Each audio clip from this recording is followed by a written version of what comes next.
Qiraati basmalah. Bismillahirrahmanirrahim. Nah, alladhi sayuqaddam amamakum jami'an yakni Fajar Rahman wa ukhtina Siti Rahmawati. Hal hiya mawjudah? Mawjudah ya Ustaz. Mawjudah, Masya Allah. Nah, wa uridu yakni Ra'isul Jalsa yakni ukhtina Gina. Mawjud? Mawjud? Maaf.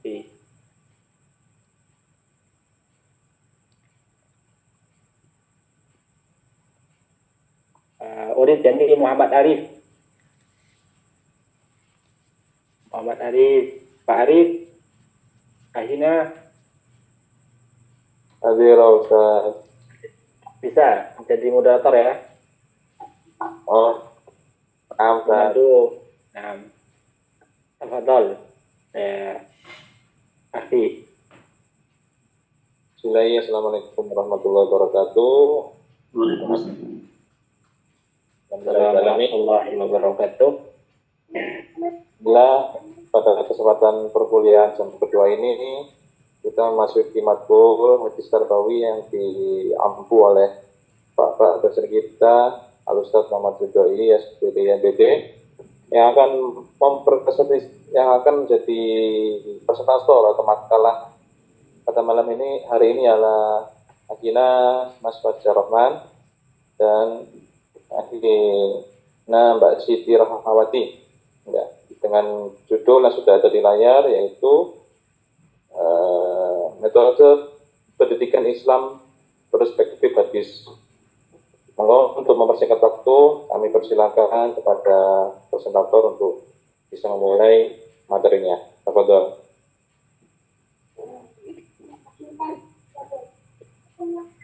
Bismillahirrahmanirrahim. Assalamualaikum warahmatullahi wabarakatuh. Baik, saya Fajar Rahman dengan kawan saya Siti Rahma akan mempresentasikan metode pendidikan Islam perspektif hadis. Pendahuluan, latar belakang, ungkapan at-tariqah ahammu minal ma'dah, atau metode lebih penting dari materi. Yang kedua, pendidikan yang efektif membutuhkan metode yang tepat dan efisien. Rasulullah SAW menerapkan metode pendidikan yang memperhatikan kondisi peserta didik.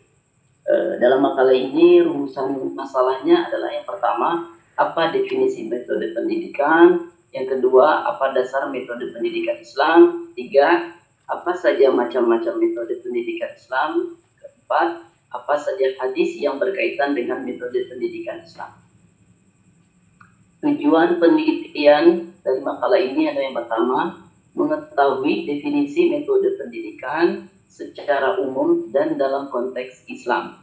Kedua, mengidentifikasikan dasar-dasar metode pendidikan Islam. Ketiga, memahami berbagai macam metode pendidikan Islam. Keempat, memahami bagaimana hadis-hadis Nabi SAW mendukung metode pendidikan. Definisi metode pendidikan. Yang pertama, pengertian umum. Metode berasal dari bahasa Yunani, yaitu meta, melalui, dan hodos, jalan atau cara. Dalam bahasa Arab dikenal sebagai tariqah atau langkah-langkah strategis. Yang kedua, definisi dari para ahli. Winarno Surahman. Metode adalah alat untuk mencapai tujuan pendidikan. Yang kedua, Abu Ahmadi. Metode adalah pengetahuan tentang cara mengajar. Yang ketiga, Rahmayulis. Metode adalah cara guru berinteraksi dengan peserta didik. Dasar metode pendidikan Islam. Yang pertama adalah dasar agamais. Metode pendidikan harus berdasarkan Al-Quran dan hadis. Contoh dasar agamais: keimanan, mempercayai Allah sebagai Tuhan yang Maha Esa, yang menjadi landasan utama bagi setiap tindakan dan keputusan. Pendidikan yang mengajarkan keimanan yang kuat akan membantu siswa memahami pentingnya mengikuti ajaran agama Islam dalam kehidupan sehari-hari. Contoh kedua, ketaatan. Mengajarkan untuk taat kepada Allah, Rasul, dan orang tua. Misalnya, siswa diajarkan untuk menjalankan ibadah sholat tepat waktu dan menghormati orang tua sebagai bentuk ketaatan. Contoh yang ketiga, akhlak mulia. Mengedepankan nilai-nilai akhlak yang baik seperti jujur, sabar, dan bersyukur. Pendidikan yang menekankan akhlak mulia dapat membentuk karakter siswa yang positif dan bertanggung jawab. Dasar biologis, perkembangan biologis peserta didik harus diperhatikan. Contoh dasar biologis yang pertama adalah perkembangan fisik. Setiap individu memiliki tahap perkembangan fisik yang berbeda-beda sesuai dengan usia. Dalam pendidikan, penting untuk mempertimbangkan perkembangan motorik siswa, seperti kemampuan bergerak, koordinasi, dan daya tahan. Misalnya, kegiatan fisik yang sesuai dengan usia dapat membantu mengembangkan keterampilan motorik halus dan kasar. Contoh yang kedua, perkembangan kognitif. Proses belajar melibatkan perkembangan kognitif yang mencakup kemampuan berpikir, memahami, dan memecahkan masalah. Teori perkembangan kognitif seperti yang dikemukakan oleh Jean Page menjelaskan bahwa anak-anak melalui tahapan perkembangan tertentu dan pendidikan harus disesuaikan dengan tahap tersebut. Perkembangan emosional, emosi dan perasaan siswa berpengaruh besar terhadap proses belajar, mengajarkan keterampilan sosial dan emosional, membantu siswa memahami dan mengelola emosi mereka, serta berinteraksi dengan baik dengan orang lain. Misalnya, kegiatan diskusi kelompok dapat membantu siswa mengembangkan empati dan keterampilan komunikasi. Dasar metode pendidikan Islam selanjutnya, dasar psikologis. Kondisi psikologis sangat mempengaruhi penerimaan pendidikan. Contoh dasar psikologis yaitu motivasi. Memahami faktor-faktor yang memotivasi siswa untuk belajar, baik intrinsik seperti motivasi dalam diri, rasa ingin tahu, maupun ekstrinsik motivasi dari luar seperti hadiah atau pujian. Pendekatan yang dapat meningkatkan motivasi siswa termasuk menetapkan tujuan yang jelas, memberikan umpan balik positif, dan menciptakan suasana belajar yang menyenangkan. Yang kedua, emosi dan perasaan. Emosi dapat mempengaruhi kemampuan siswa untuk belajar. Misalnya, siswa yang merasa cemas atau takut mungkin akan kesulitan berkonsentrasi. Menciptakan lingkungan yang aman dan mendukung serta mengajarkan keterampilan manajemen emosi dapat membantu siswa merasa lebih nyaman dan fokus. Yang contoh ketiga, persepsi diri dan kepercayaan diri. Memahami bagaimana siswa memandang diri mereka sendiri dan kepercayaan diri mereka dalam belajar. Dasar metode selanjutnya, dasar sosiologi, yaitu interaksi sosial di antara peserta didik dan pendidik yang juga harus diperhatikan.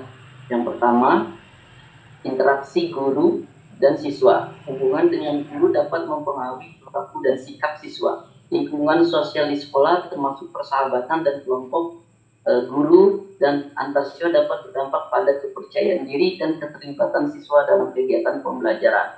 Keberagaman budaya, siswa berasal dari berbagai latar belakang budaya dan keberagaman ini dapat mempengaruhi cara mereka belajar. Pendidikan yang menghargai dan memahami perbedaan budaya yang dapat menciptakan lingkungan yang lebih inklusif. Misalnya, memasukkan nilai-nilai dan tradisi lokal dalam kurikulum.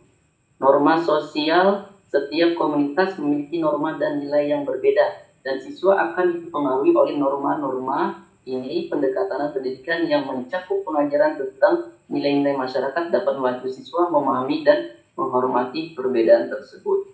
Yang terakhir, lingkungan sosial belajar, yaitu lingkungan sosial belajar di sekolah termasuk hubungan antara siswa dan guru serta antar siswa sangat mempengaruhi pengalaman belajar. Menciptakan lingkungan yang positif dan mendukung di sekolah dapat meningkatkan motivasi dan keterlibatan siswa. Macam-macam metode pendidikan Islam. Yang pertama, metode ceramah, menyampaikan informasi secara lisan dari pendidik kepada peserta didik. Contohnya, ceramah tentang sejarah Nabi, ceramah tentang ajaran Islam, ceramah tentang akhlak dan etika, ceramah motivasi, ceramah tentang isu sosial, ceramah interaktif, dan terakhir ceramah tentang pendidikan dan karir. Contoh prinsip dasar dalam Al-Quran surat Yunus ayat 23. maka kalau Allah menyelamatkan mereka, tiba-tiba mereka membuat kezaliman di muka bumi tanpa alasan yang benar. Hai manusia, sesungguhnya kezalimanmu akan menimpa dirimu sendiri. Itu hanyalah kenikmatan hidup duniawi, kemudian kepada kamilah kembalimu. Lalu kami kabarkan kepadamu apa yang telah kamu kerjakan. Yang kedua, metode diskusi memberikan kesempatan kepada peserta didik untuk membahas dan menganalisis masalah. Contohnya diskusi tentang isu kontemporer, diskusi Al-Quran dan hadis, diskusi kasus studi, debat, diskusi kelompok kecil, dan terakhir forum diskusi online. Yang ketiga, metode pemberian tugas. Tugas yang diberikan kepada peserta didik untuk diselesaikan. Contohnya tugas membaca dan mengulas buku, tugas penelitian, tugas kreatif, tugas praktik, tugas diskusi kelompok, tugas pembelajaran mandiri, dan yang terakhir tugas refleksi pribadi. Keempat, metode demonstrasi. Guru menunjukkan proses atau pelaksanaan sesuai di depan peserta didik. Contoh, demonstrasi sholat, demonstrasi membaca Al-Quran, demonstrasi pembuatan makanan halal, demonstrasi kegiatan sosial, demonstrasi pendidikan lingkungan, demonstrasi berbicara di depan umum, dan yang terakhir demonstrasi konsep moral. Yang kelima, metode eksperimen. Peserta didik diajak untuk melakukan percobaan dan mengamati hasilnya. Contoh, praktek ibadah. Kedua, kegiatan sosial. Ketiga, pembuatan makanan halal. Keempat, pengamatan alam. Kelima, simulasi pengambilan keputusan. Dan yang terakhir, pendidikan lingkungan. Yang keenam, metode amsal atau perumpamaan. Mengajarkan materi melalui contoh atau perumpamaan, yaitu contohnya satu, perumpamaan kebaikan dan keburukan. Yang kedua, perumpamaan persahabatan. Yang ketiga, perumpamaan dalam Al-Quran. Keempat, perumpamaan dalam kehidupan sehari-hari. Dan terakhir, perumpamaan kesabaran. Yang ketujuh, metode tauhid atau motivasi. Dalam contohnya menjanjikan pahala. Rasulullah SAW seringkali menjelaskan tentang pahala besar yang akan diperoleh bagi mereka yang melakukan amal baik. Misalnya dalam hadis yang menyatakan bahwa setiap kebaikan yang dilakukan meskipun sekecil biji zahra akan dicatat dan diberikan balasannya. Yang kedua, cerita tentang surga, menceritakan keindahan dan kenikmatan surga sebagai motivasi untuk mendorong orang beramal baik, seperti dalam hadis yang menggambarkan bagaimana Allah Subhanahu wa Ta'ala mempersiapkan surga untuk hambanya yang beriman. Yang ketujuh, ada metode tarhib, yaitu peringatan. Dalam contohnya menegaskan ancaman. Rasulullah SAW juga tidak segan-segan memberikan peringatan tentang siksa bagi mereka yang melakukan perbuatan dosa. Contohnya, beliau memperingatkan tentang neraka bagi mereka yang berbuat zalim atau ingkar. Yang kedua, kisah tentang kaum yang dihukum, menceritakan tentang umat-umat terdahulu yang dibinasakan karena tidak mengikuti perintah Allah sebagai bentuk tarhib agar umatnya lebih waspada dan taat. Kedelapan, metode pengulangan atau tikror, yaitu mengulang materi agar lebih diingat oleh peserta didik. Contohnya yang pertama, pengulangan bacaan Al-Quran. Yang kedua, pengulangan hadis. Yang ketiga, latihan soal. Keempat, ceramah berulang. Yang terakhir, pendidikan melalui ceramah rutin. Selanjutnya akan dibacakan oleh Siti Rahmawati.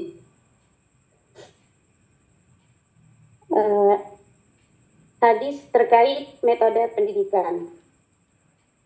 Yang pertama, metode demonstrasi. Hadis dari Abu Hurairah tentang pentingnya menanggung hidup anak yatim. Yang artinya, dari Abu Hurairah radhiyallahu an, ia berkata, Rasulullah SAW bersabda, orang yang menanggung hidup anak yatim atau yang lainnya, maka saya, Nabi, dan dia seperti ini di dalam surga. Dan Imam Malik mengisyaratkan seperti jari telunjuk dan tengah. Yang kedua, metode kisah. Hadis tentang seorang laki-laki yang memberi minum anjing. Lanjut, Mas Fajar. Hadis yang artinya dari Abu Hurairah radhiyallahu an, ia berkata, sesungguhnya ketika seorang laki-laki sedang berjalan-jalan, tiba-tiba ia merasa sangat haus sekali. Kemudian ia menemukan sumur, lalu ia masuk ke dalamnya dan minum. Kemudian ia keluar dari sumur. Tiba-tiba datang seekor anjing menjulur-julurkan lidahnya. Ia menjilati tanah karena sangat haus. Lelaki itu berkata, anjing itu sangat haus sebagaimana aku. Kemudian masuk ke sumur lagi dan ia penuhi sepatunya dengan air. Kemudian ia haus lagi sambil menggigit sepatunya dan ia beri minum anjing itu. Kemudian Allah bersyukur kepadanya dan mengampuni. Sahabat bertanya, wahai Rasulullah, adakah kita mendapat pahala karena kita menolong hewan? Nabi menjawab, di setiap yang mempunyai limpa basah ada pahalanya. Lanjut.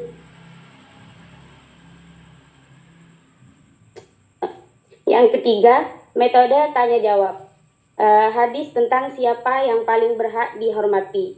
Yang artinya dari Abu Hurairah radhiyallahu an berkata, ada seorang laki-laki bertanya kepada Rasul, ya Rasulullah, siapakah orang yang paling berhak saya hormati? Beliau menjawab, ibumu, kemudian ibumu, kemudian ibumu, kemudian ayahmu, kemudian yang lebih dekat dan yang lebih dekat dengan kamu.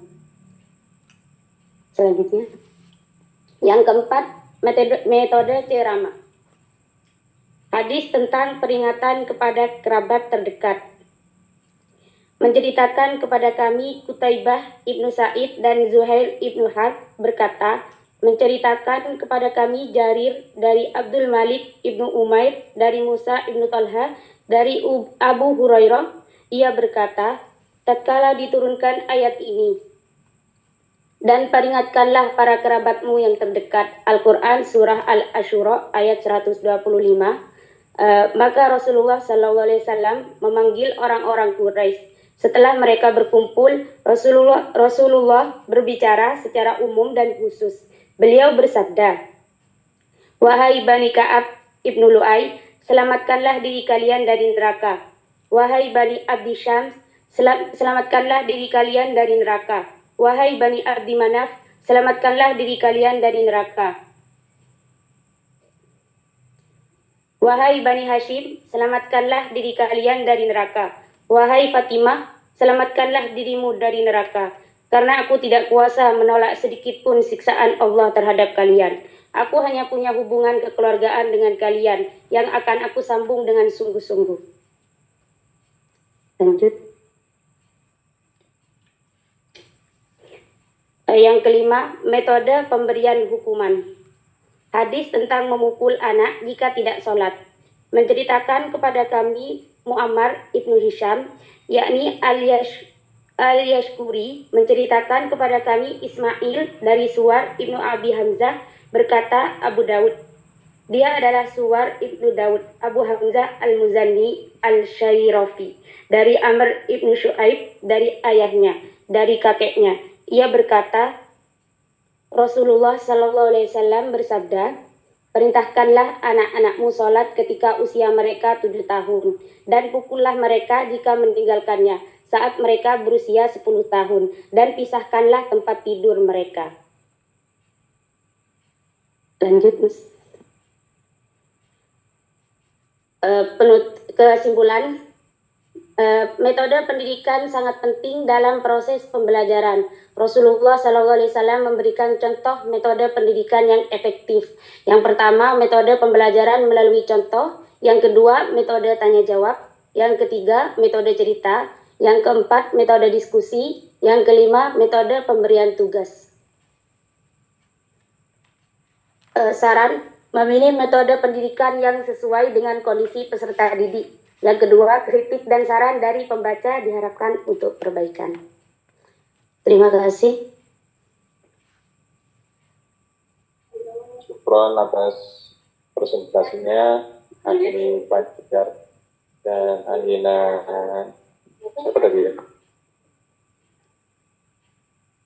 Siti Rahmai. Ya, Siti Rahmawati.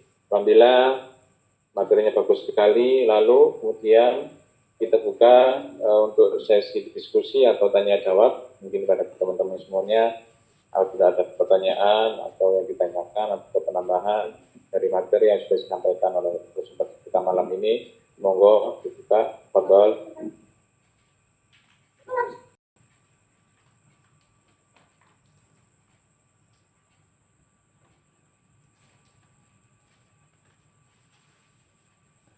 Jika ada yang nanya, mungkin saya tanya, Ustaz, izinkan, Ustaz.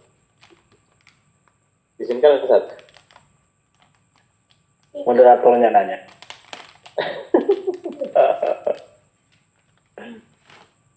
Monggo coba yang lain sebut namanya. Ayo. Saya dulu, Mas. Saya tanya, Ustaz. Oh iya. Monggo moderator ada. Moderator. Fadhol. Ya. Terkait metode pendidikan Islam, saya sering di dalam pelajaran itu sering diceritakan, misalkan Ashabus Suffah pada zaman Nabi Muhammad itu metodenya yang lebih, maksudnya begini, saya pengen tahu lebih detail tentang metode pada waktu itu bagaimana ya yang dipraktekkan begitu Ashabus Suffah pada waktu itu.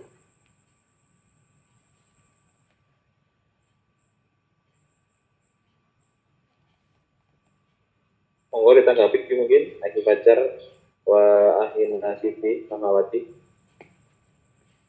Izin bertanya, moderator. Apa maksud? Tadi sudah disebutkan beberapa metode pembelajaran. Salah satunya tadi kan ada metode ceramah ya. Nah, apakah nanti di sisi berikutnya itu ada nggak contoh ceramah untuk kita yang mau belajar ceramah itu? Itu yang pertama. Yang kedua, bagaimana menentukan penggunaan metode pembelajaran yang akurat agar tujuan pembelajaran itu bisa tercapai dan pembelajaran bisa berjalan dengan baik. Ya, terima kasih.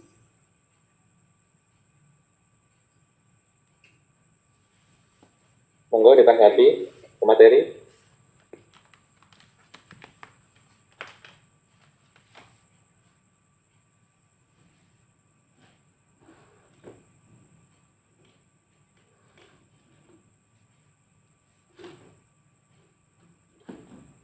Halo. Nah, Ustaz, Assalamualaikum warahmatullahi wabarakatuh. Terima kasih tadi dari pertanyaan Pak Rauf ya, tentang metode pendidikan Ash'ab al-Shufa ya masalahnya pada zaman Rasulullah SAW. Ash'ab al-Shufa adalah, kalau dalam definisi itu adalah sekelompok sahabat yang tinggal di Masjid Nabawi di Madinah, didedikasikan untuk mempelajari Islam dan menghafal wahyu. Sahabat biasanya mereka itu biasanya terdiri dari para sahabat yang tidak memiliki tempat tinggal atau sumber penghasilan tetap.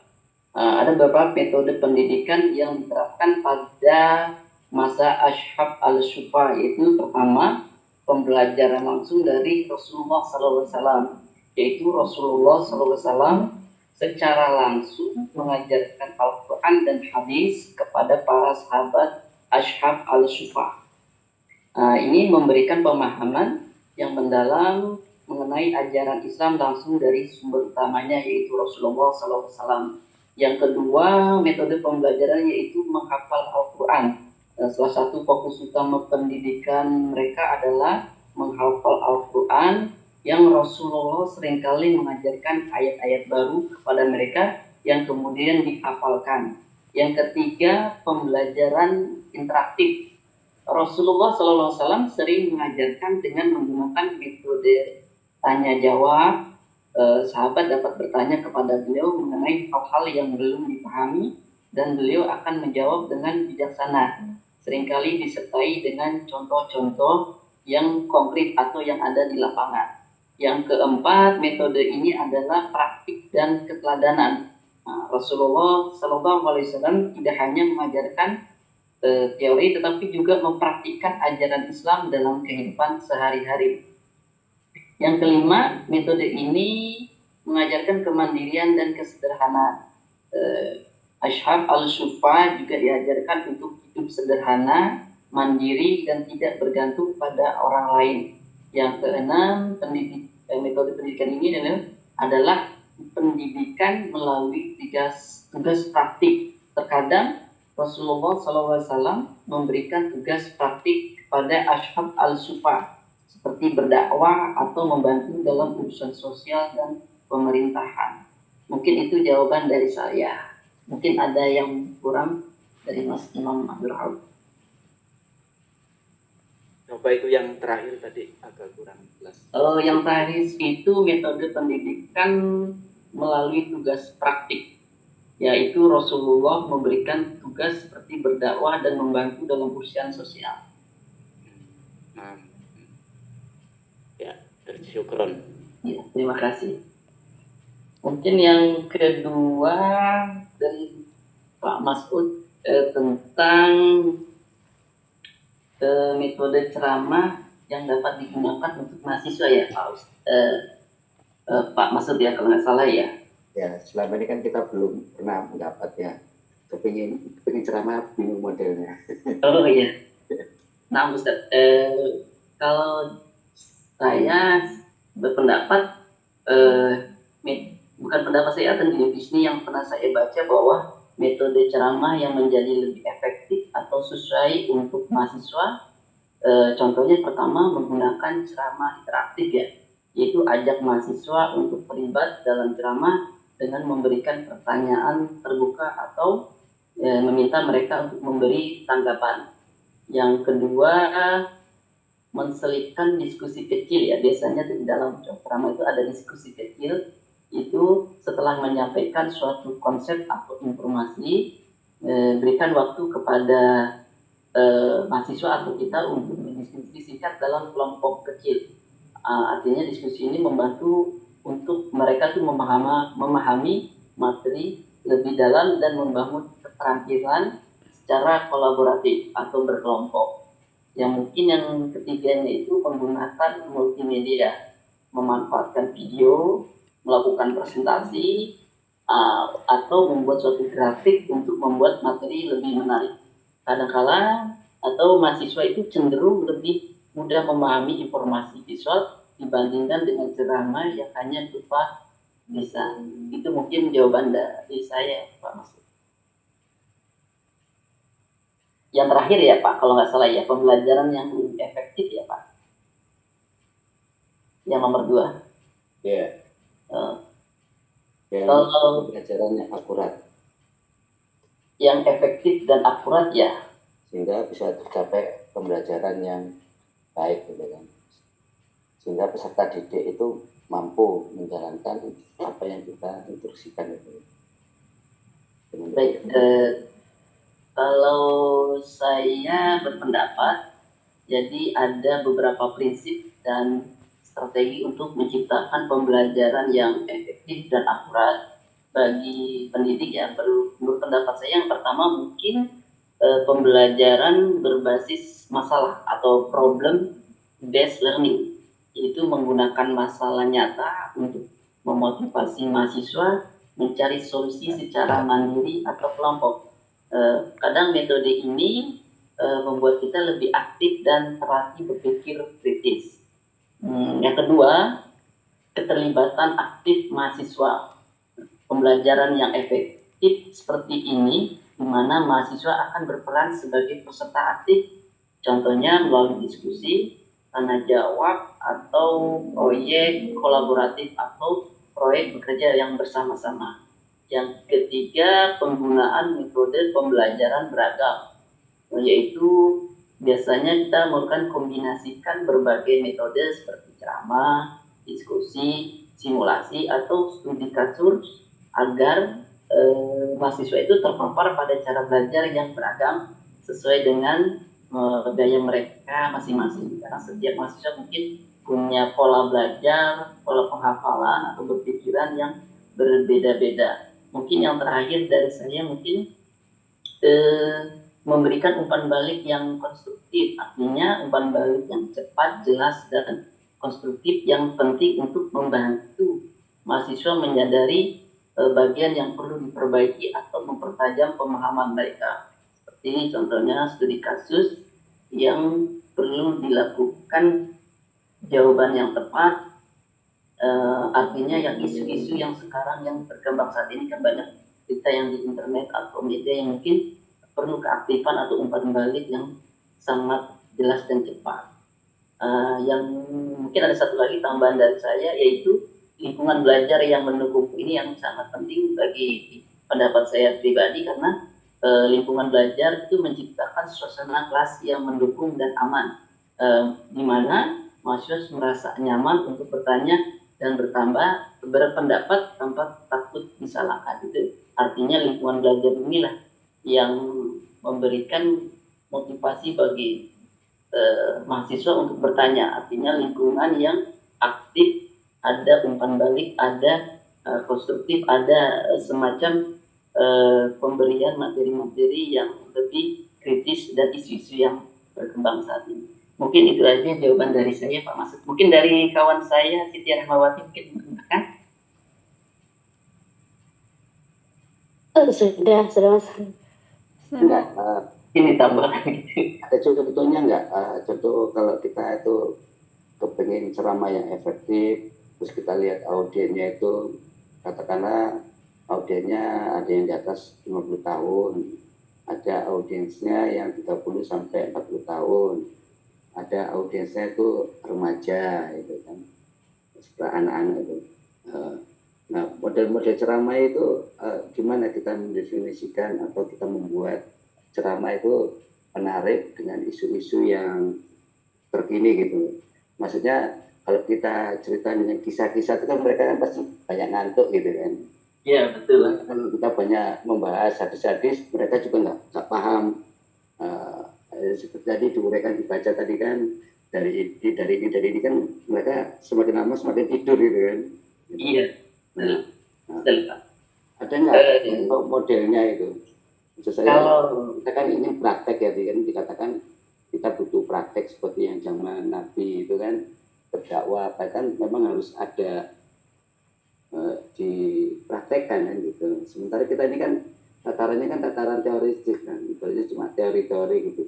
Nah, sementara kita ini kan dibutuhkan masyarakat untuk mengisi kajian-kajian yang ringan gitu kan, kita harus butuh materi. Nah, bagaimana menyusun materi itu sedemikian rupa supaya menarik gitu, bisa enggak? Baik, terima kasih Pak Masud. Agak lumayan pertanyaan. Saya coba jawab ya Pak Masud. Mungkin tadi saya tangkap dari pertanyaan dari Pak Masud untuk ceramah yang efektif untuk beberapa kelompok usia ya, anak-anak, remaja, dan dewasa. Mungkin jawaban saya untuk ceramah anak-anak, pertama dari temanya itu, contoh kita ambil pentingnya menjaga kebersihan, terus gaya penyampaiannya itu ceria, interaktif, dan menggunakan bahasa yang sederhana yang bisa ditangkap oleh anak-anak. Struktur ceramahnya mungkin pendahuluannya seperti, hai teman-teman, siapa di sini yang suka bermain di luar, atau isinya menjelaskan pentingnya menjaga kebersihan, terutama mencuci tangan.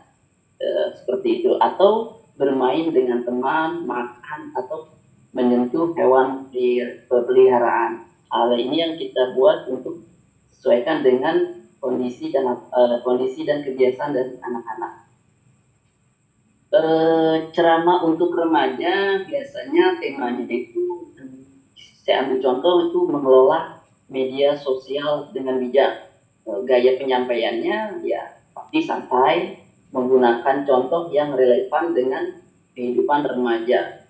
Struktur ceramahnya yaitu pendahuluannya, siapa yang di sini yang punya akun media sosial? Mungkin itulah pertanyaan awal dari suatu ceramah. Terus kalian suka post foto apa yang di sana. Nah, nggak kepikiran bahwa semua yang kita unggah itu bisa lihat banyak orang. Isi dari ceramahnya itu biasanya menjelaskan dampak positif dan negatif dari media sosial serta pentingnya menjaga privasi dan berpikir sebelum memposting. Terus interaksinya, tanyakan kepada mereka, menurut kalian apa saja yang harus kita perhatikan sebelum memposting sesuatu di media sosial. Nah, penutupnya, ya artinya dalam ceramahnya itu kita mengajak yuk kita gunakan media sosial untuk hal-hal yang positif. Yang terakhir, ceramah untuk dewasa. Temanya contohnya saya ambil pentingnya manajemen waktu dalam kehidupan sehari-hari. Gaya penyampaiannya yaitu profesional namun ramah, langsung ke poin penting dengan contoh kehidupan nyata. Struktur ceramahnya, pertama, Bapak, Ibu, siapa yang di sini yang merasa selalu kekurangan waktu setiap hari? Padahal kita semua punya 24 jam di waktu yang sama. Isi dalam ceramahnya mungkin bahas pentingnya manajemen waktu dalam mencapai keseimbangan antara pekerjaan dan kehidupan kehidupan pribadi, seperti teknik Pomodoro atau daftar prioritas. Ya, berikan contoh seorang profesional yang berhasil meningkatkan produktivitasnya dengan manajemen waktu yang baik. Interaksinya ajak audiens untuk berbagi tantangan mereka dalam mengelola waktu dan diskusi solusi yang dapat diterapkan bersama. Bisa juga dilakukan kuis kecil tentang prioritas tugas sehari-hari. Penutupnya yaitu dalam ceramahnya, mari kita mulai praktikkan manajemen waktu yang lebih baik. Ingat, waktu yang kita miliki sangat berharga dan dengan manajemen yang baik kita bisa mencapai tujuan kita dengan lebih mudah dan efektif. Mungkin itu saja Pak maksud yang dari pendapat saya tentang usia dari isi dari ceramah dari beberapa usia. Ya, syukur. Kasih. Mungkin ada tambahan dari kawan saya, Mbak Siti Rahmawati. Assalamualaikum, mau tanya. Ya, Bu Yuni. Mau tanya ini tentang dakwah atau ceramah. Kalau misalkan kita dikasih tugas atau seorang yang kerjanya atau aktivitasnya suka ceramah atau dakwah, itu kan ada ya, saya pernah baca itu Allah melaknat seseorang yang apa yang dikatakan tidak dilakukan. Kalau kita tugasnya cuma mendakwakan atau ceramah untuk mengingatkan, tapi namanya manusia tidak sempurna, kita kadang tidak melakukan apa yang kita omongkan, itu kayak gimana? Maksudnya apa? Kayak hukum atau sanksi dosanya atau gimana itu? Terima kasih.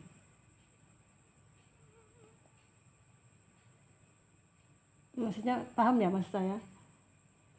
Belum paham Bu, maksudnya yang dilaknat itu gimana? Bu Yuni. Maksudnya iya, bahasanya Bu Yuni mungkin kan banyak ya penceramah, namun dia kayak gak mengamalkan dari isi ceramahnya gitu ya Bu Yuni. Iya, itu kan katanya apa?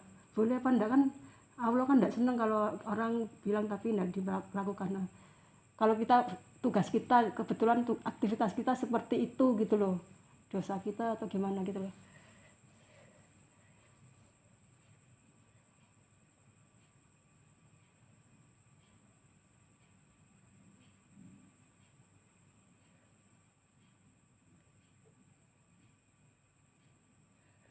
Kan enggak mau dosa. Moderator Yang mana ini? Pak Arif, ayo jangan ditinggal. Nah, misal habis minum, misal. Oh, habis minum ya, Masya Allah. Benar. Ada Pak Arif mau nanya juga ini. Monggo pertanyaan dari Bu Yuni mungkin bisa diulang Pak Arif. Siapa? Apa nanya?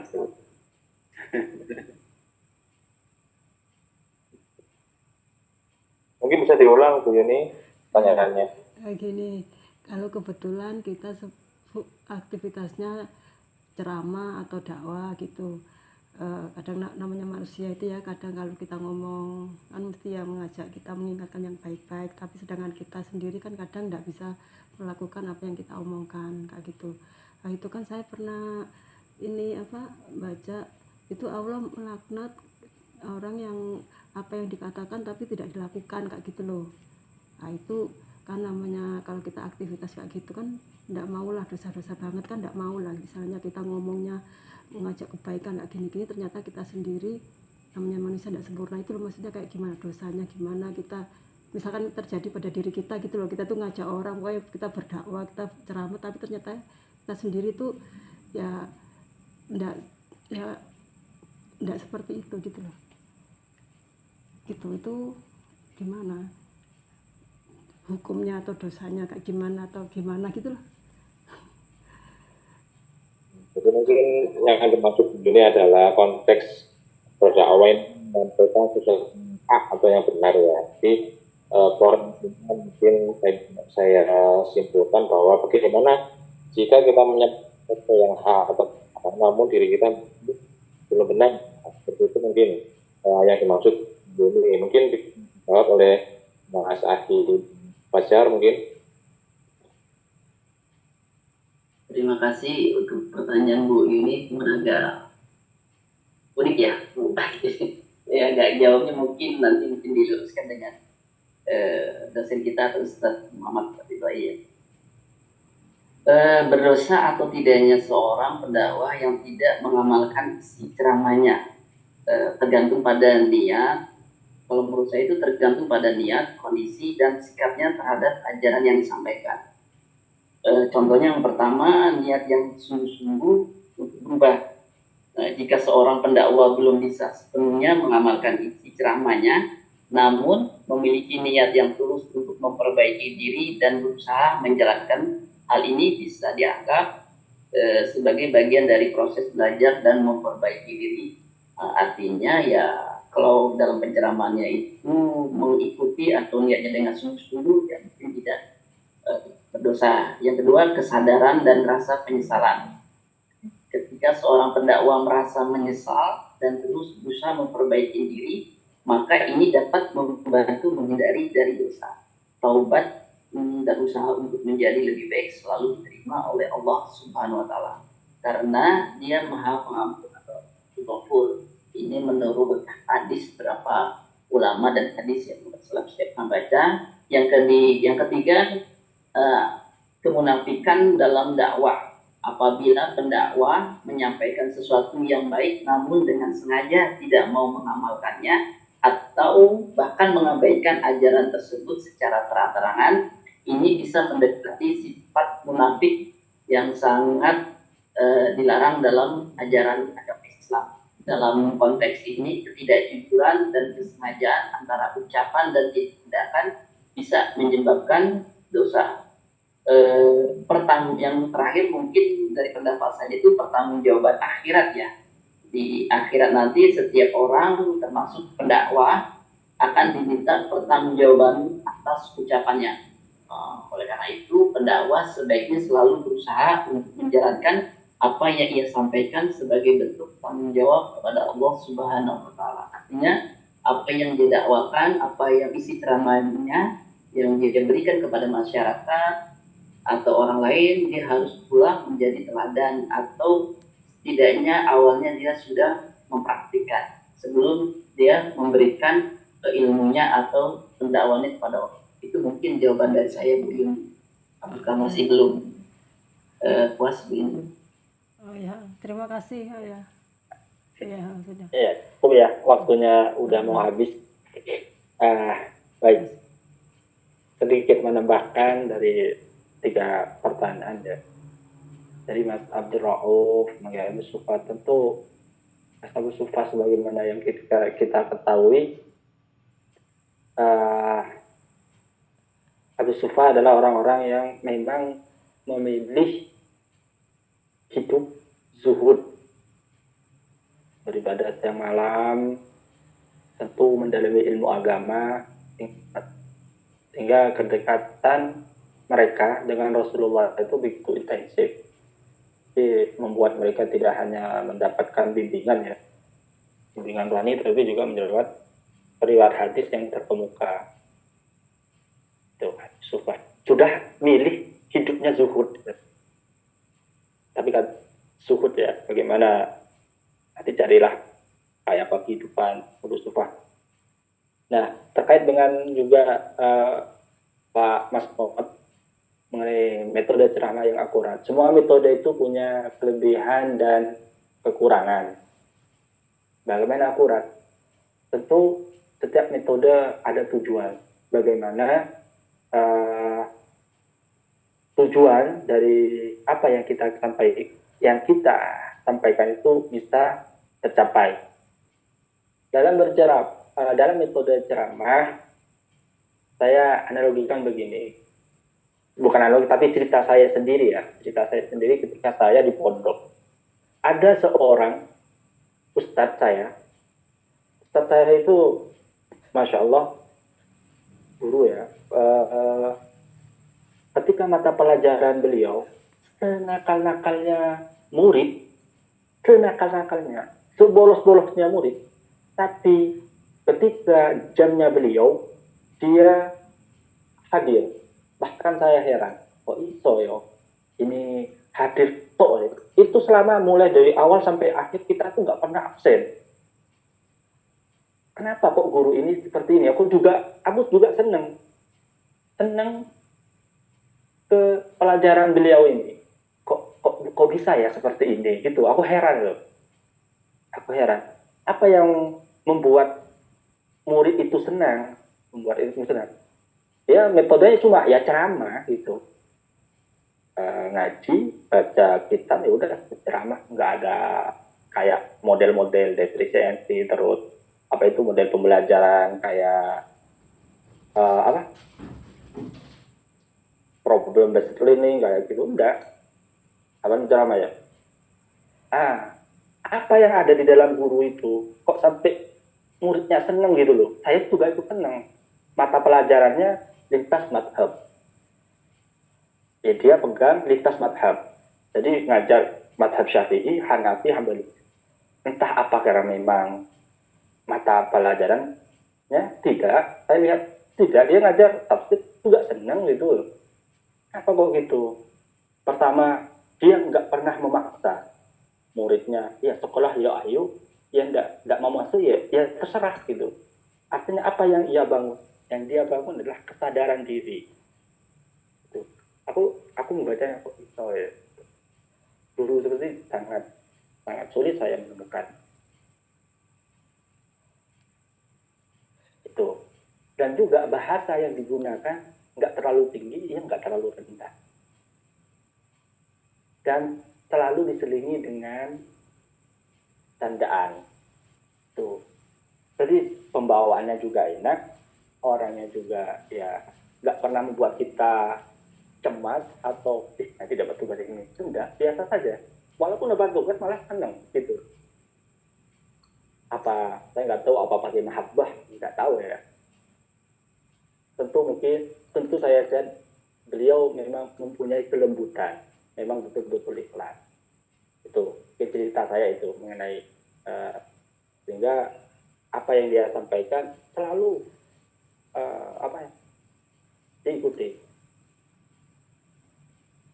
Nah, untuk Bu Yuni tentang itu Bu, karena bagi para pendakwah tentu kalau hanya niat awalnya tujuan cari ilmunya hanya duniawi dalam ilmu ta'lim itu ya tentu nantinya dia akan menikmati baunya surga.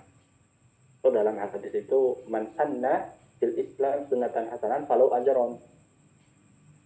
Siapa yang mengajak kebaikan maka dia akan dapat pahala. Tapi kalau dia mengajak kebaikan dia nggak sesuai dengan dia, tentu lebih parah, nggak enak.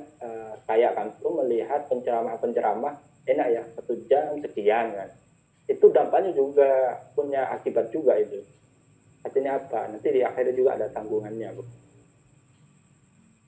Menyampaikan ilmu, kalau salah ya bahaya juga. Mungkin itu tambahan dari Ana, karena waktunya sudah habis. Mungkin bisa ditutup. Alhamdulillah, terima kasih Pak dosen dan seluruh presentator, baik presentator atau penanya. Semoga apa yang kita dapat dalam ilmu malam ini berkah. Mari kita tutup perkuliahan pada malam hari ini dengan doa kafaratul majelis. Bismillahirrahmanirrahim. Subhanallah.